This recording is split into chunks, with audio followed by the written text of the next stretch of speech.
जय जगन्नाथ भाई माने आपण मानक समस्त को नमस्कार।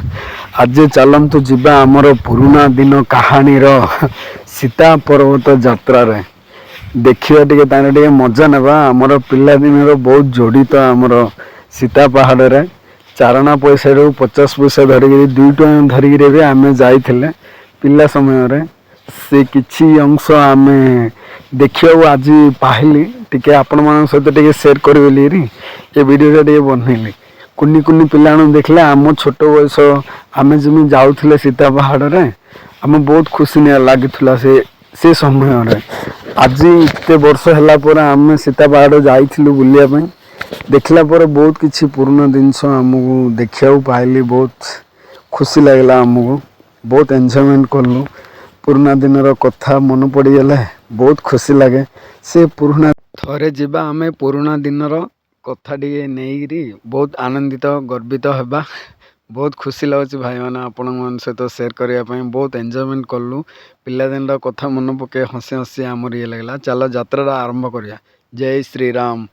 पर्वत ट्रैकिंग बोले आगु माता को नमस्कार करी आम पैदल यात्रा आरंभ करूँ।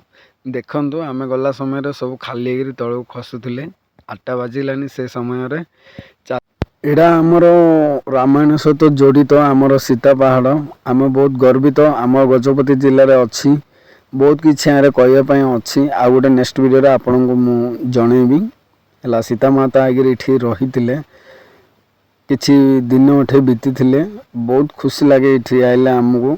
सेटा आम मो पछपट देखुए से हनुमान मंदिर भितर आपण मैंने भी दर्शन करेंगे। जय श्रीराम लिखिदेवे हृदय शांत मिल बहुत किसी खुशी लगे। आम ये मनस्कामना भी आपणकर पूर्ण हुए। यहाँ हूँ राम मंदिर एवं उद्घाटन होर ओपनिंग है। राम प्रभुंर दर्शन देखिए आपण मैंने कृपा करें। आड़ा हनुमान मंदिर आपन तो देखी एड़ा सीता माता मंदिर। ये मंदिर ही माता रही थे आई तला देखुच ना माता पाद चिन्ह से इटे ही बसी रही थे।